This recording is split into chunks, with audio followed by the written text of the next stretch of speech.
It's American Larry.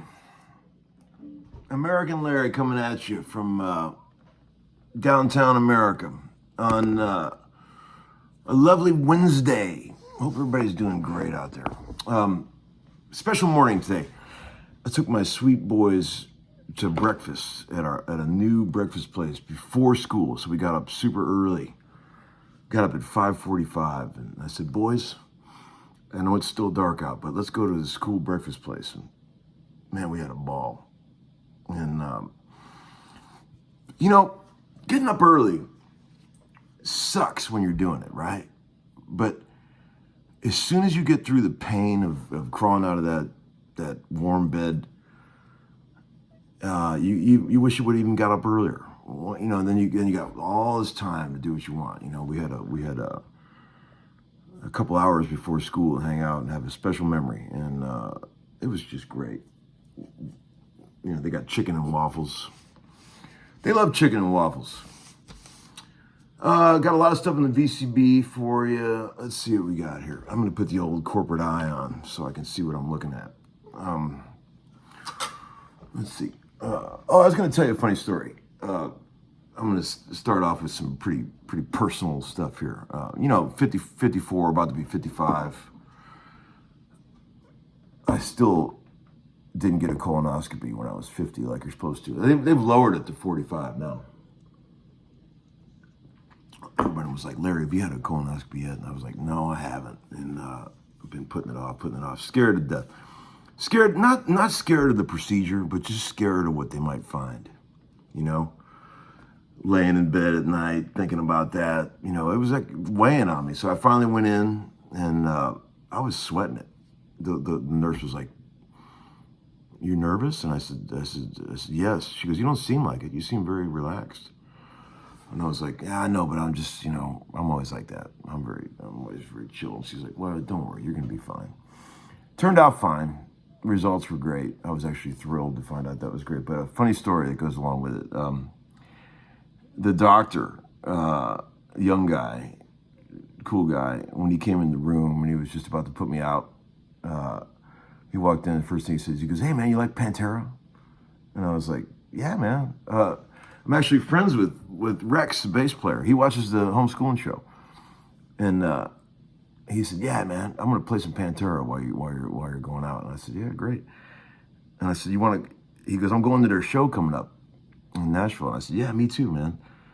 I said, you want to get backstage? And he's like, yeah, man. So me and my ass doctor are going to be going to the Pantera show with old Rex, hanging out backstage, talking about polyps and internal hemorrhoids and all that fun stuff. So yeah, that all worked out great. I encourage all of you, I only tell you this because I encourage all you older fellas out there to, just bite the bullet and do it. I'm certainly not the most proactive guy in the world, but even I'm smart enough to know you better do that. Because it'll just keep you up all night. That's the kind of shit that haunts you in the 2:30 in the morning when you're trying to lay in bed and sleep, and you're just like, God damn. All the things that haunt you and keep you awake. There's endless list. But that's checked that one off the box. See, I'm not really afraid of death and all that stuff, but I would hate to go out like that. That would be a terrible way to go, wouldn't it? Ugh, God. So anyway, here's a couple things in the VCB.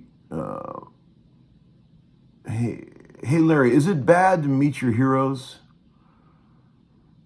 Well, there's an old saying. I don't know if you guys know this, but it's an old saying I've heard since I was a kid. Don't ever meet your heroes, especially when your heroes are former members of CSNY. You know that old saying. I mean, my grandmother used to say it. But I've met a lot of heroes in life, I will say. And I would say 85% of them are cool and worth meeting. There's a few that sort of shatter the image, a few that shall remain nameless. But most of the time, people are cool, man. Most of these rock star types you meet, they're cool. They're weirdos, though. I've only known a few rock stars who are normal. I always say John Oates is my poster boy for a normal rock star. You'd never know he was a rock star when you meet him. We used to work together in the studio a lot, and we still do, actually. And I always say to him, I go, dude, how come you're the only normal rock star? And he said, well, he's got a little story about that, but I'll let him tell you. This thing's out of tune. Did you notice that? Anybody know that song I was playing? That's a deep album cut. But damn, it's a good one. You ready for the answer? I believe when I fall in love this time, it's going to be forever by Stevie Wonder. Blind piano player. You ever heard of him? It's off the Talking Book record. Great kind of trippy psychedelic track. Kind of unlike his other works. Okay. Let's see. Larry, do you believe great work is possible without creative tension? I'm a big believer in fighting in the studio. I think it's really, as long as it's constructive and there's still respect on both sides or all sides, I think a little fighting in the studio is actually really good. That means that people care about the project and they're passionate about it. Some people say, "What's in the cup, Larry?" They'll say that. But yeah, I think it's okay to get into some creative beefs as long as it's all in the name of passion. I believe that people care strongly enough to get into an argument about something that they might be onto something. It's like you think about a lot of our favorite records growing up. We're just people fighting in the studio, and it was an absolute mess. Beatles, all that shit was all fighting in the studio. But it sure sounded good when it was finished. Hey, Larry, have you ever walked out of a session? I did one time. I think I might have told you guys this story. Don't remember what episode, oddly enough, but I'll tell you the story again. If you've heard this before, please forgive me. This is many years ago, probably early 2000s, and I was really starting to take off in the session scene. A drummer friend of mine named Steve Brewster, who I haven't seen in ages, but sweet old guy, great drummer. He recommended me to this Christian producer.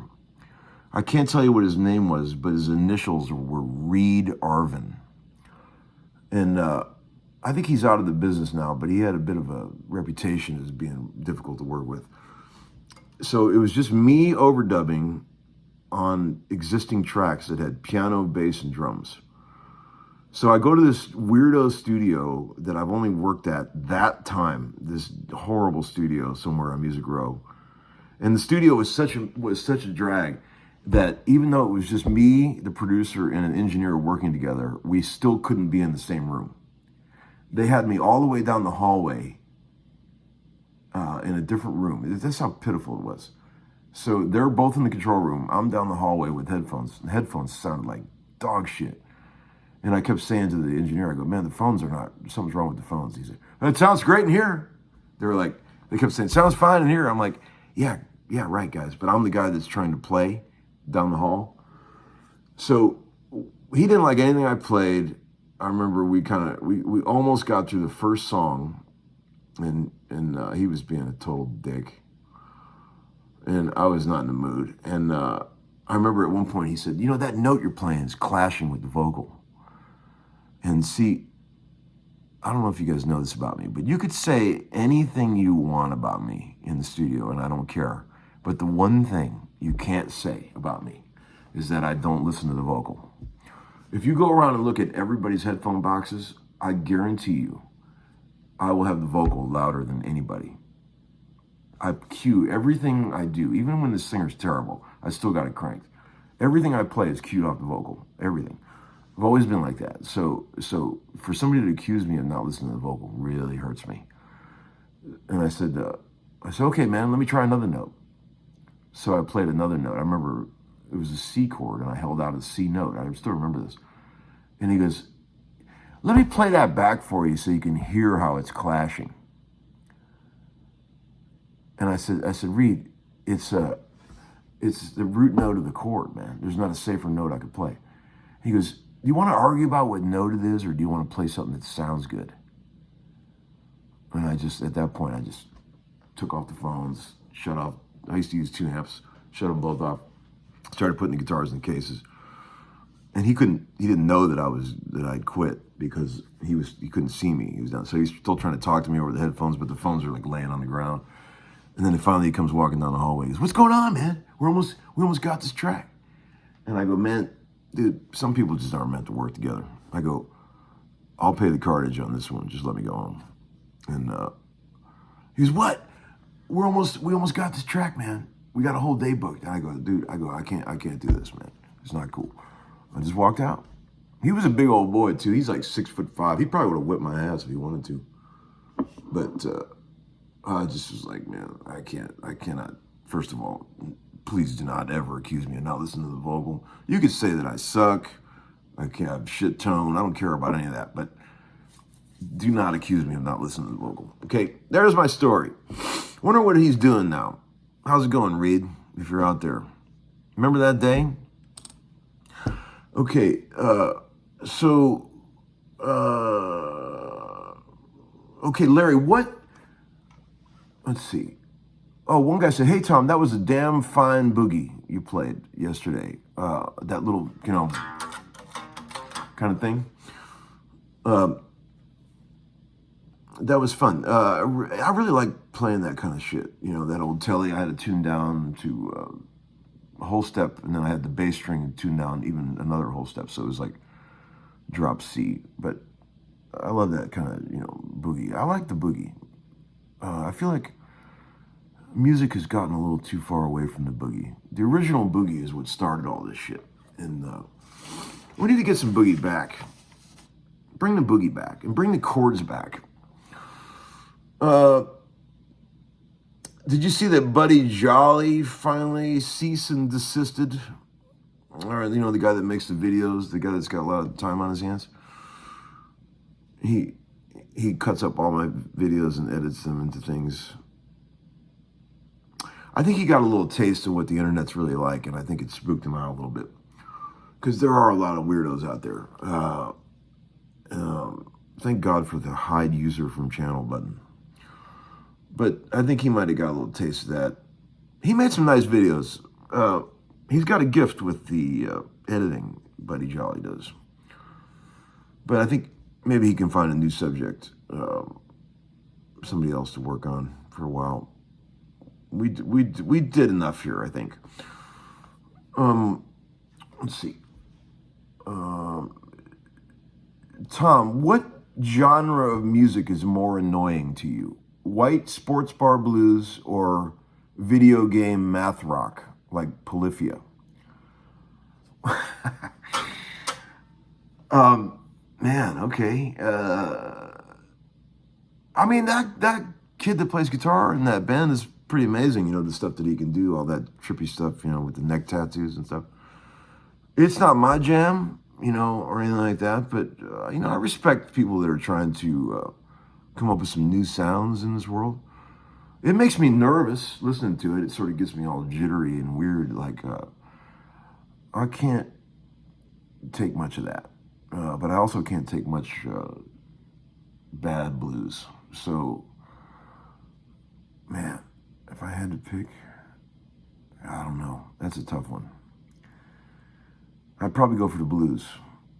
I probably would. But that would be rough. What do you guys think? Leave your comments below and smash that like button. And be sure to subscribe. What else have we got here? I think that's it for today. Let me show you. Let me show you something real quick. Okay, do you know what a 4 minor chord is? Okay, one of the most cloying chords. Look that word up. C-L-O-Y. Cloy. If you don't know what that means. One of the most cloying chords in all of music. I'll tell you what it means. It means intentionally tugging on the heartstrings. Like in movies, when Disney movies use those devices that are intentionally designed to pull on your heartstrings. That's called cloying. Good word. So you can use cloying in music too. A 4 minor is a really good way to do it. I'll show you. Like if you're playing in the key of E, this guitar is tuned down a half step, so it's E flat. So let's call it an E chord, just because we're tuned down. Gordon would hate this. He does not like it when you play something and call it not what it really is. He can't do that. He can't even play a keyboard that's transposed because it drives him crazy. Because his sense of perfect pitch is so strong.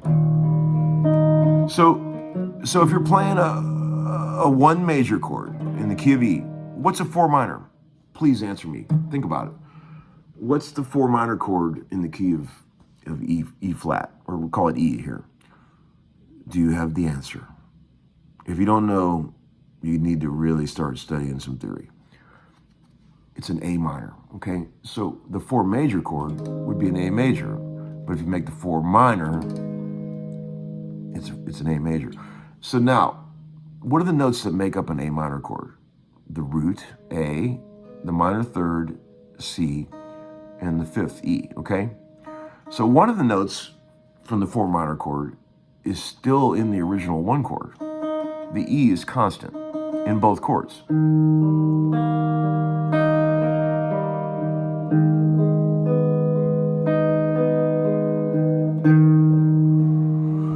So the B chord, the B note that's in the E chord, the 5th, gets raised up a half step to the C to create the 4 minor, okay?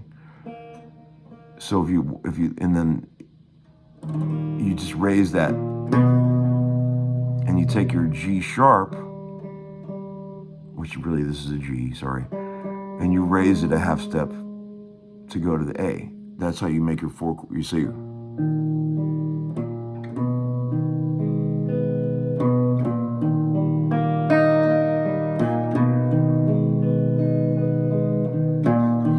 So just raising that, pretty effective.